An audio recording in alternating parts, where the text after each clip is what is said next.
This is the Slots and Sockets podcast, episode number 16. I am one of your hosts, IRD Moose, and my partner in crime, who is mid-sip right now, is... Turbo Penguin. Hey, happy Thursday to you, Turbo.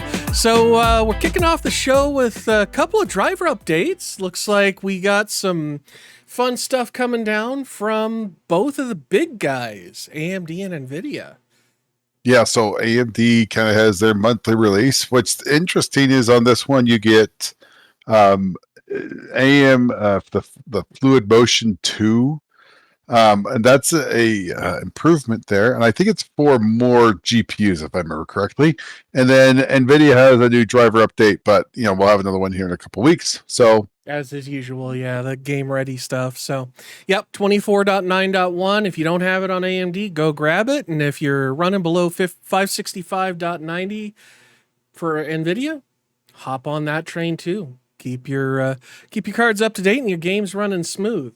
So, jumping by the way, first, real quick on the AMD drivers, that also works with the AMD APUs for laptops. That might be why we were seeing odd reports of 24.9.1 releasing a few weeks ago. Mm-hmm. I think that might be the version my laptop has for the APU. So, yep. So cool. So on that good news, we're moving on to a little bit of fun with the 9800x3D. It apparently is the unbeatable legend, if the marketing's to be believed.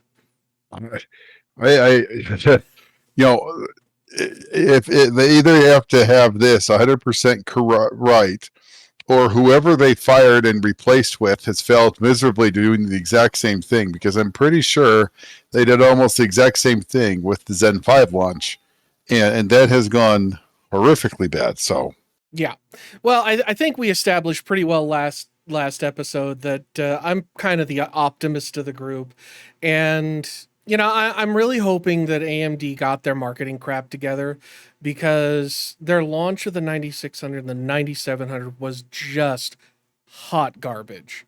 They were talking about stuff that had nothing to do with what the chip was actually good at. And comparing that to the marketing here, I mean, even though they're just saying, it's the unbeatable legend, I mean, that's kind of understated compared to what they had before, because they were like, oh, it's getting X% better than the previous gen. They're not doing that this time. So, yeah, I mean... But I don't know. The unbeatable legend, I mean, that basically tells you that it's going to beat everything else and nothing will come close. And, all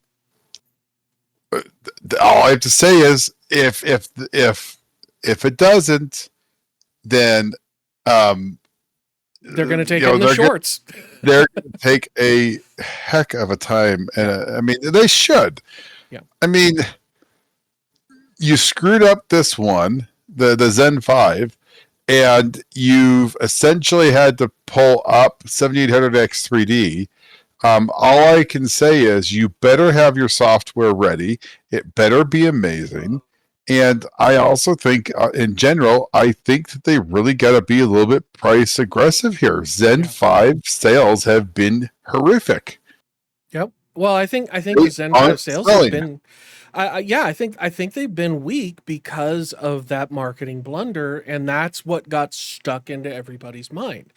But I mean, the unbeatable legend, yeah, that's definitely puffery, because while I expect it probably might beat 14700K, that's not caught itself on fire already,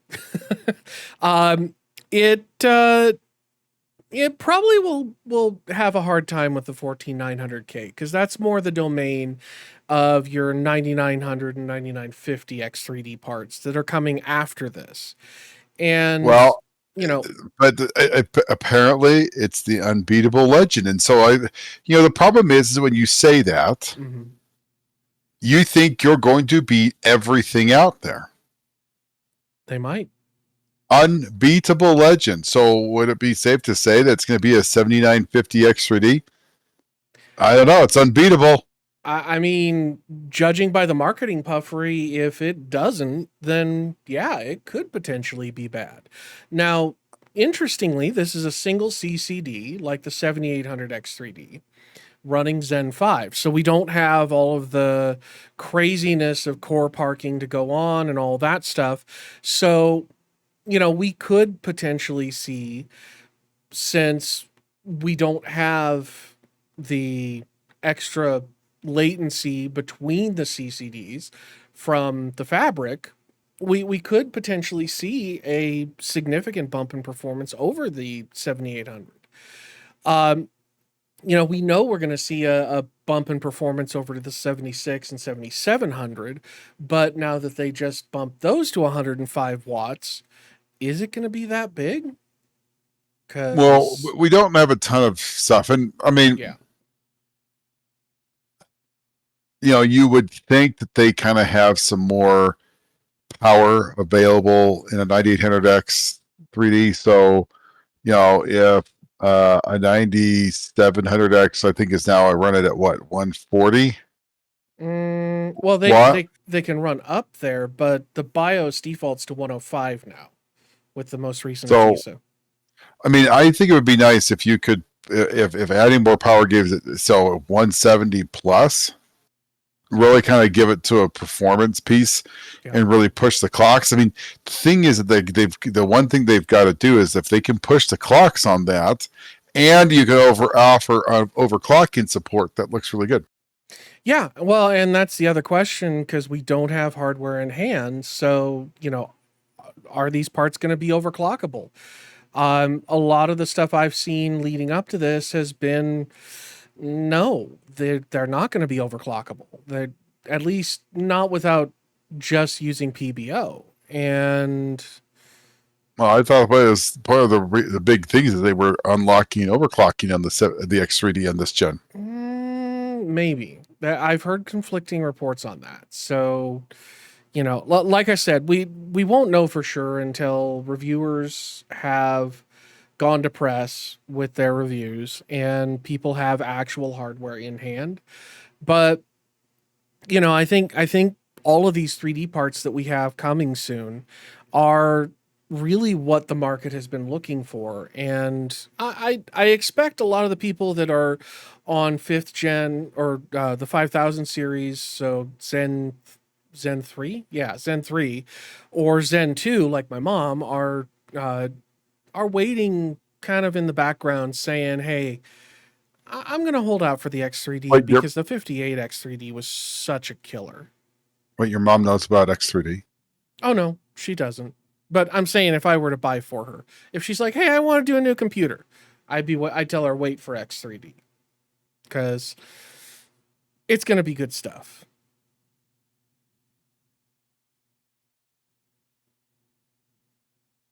Infantus interruptus. Sorry, It's okay. someone's supposed to be asleep. Uh-huh. So so yeah, the 9800X3D is potentially going to be a good part, but I'm always hopeful that we're going to see huge gains cuz that just means that those huge gains will probably be duplicated in the 99 parts. So the 9900, 9950.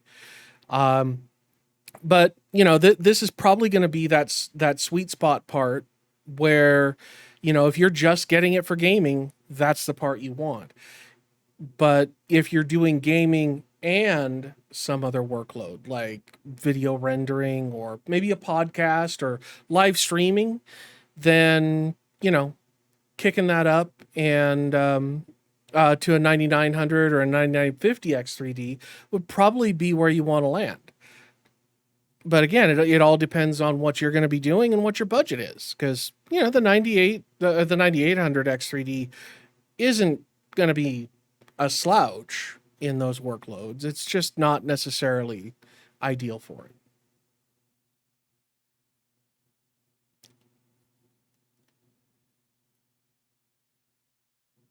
Sorry. it. It's all Um, good. the interesting thing that we see here also is the 7800X3D all but dropped off. Now, I think that makes a lot of sense. Now, the loaded question is did they just sell them all, or did they go to retailers and say, pull these back, or sell them only at retail? I don't know. It'll be interesting to see because, the cheapest you can find right now at retail is, a side store, you can find them for like $330, $350. Like Microseries 420, not available on Amazon. Newegg has it $680. Like, so you realize that either they stopped shipments or they pulled shipments back.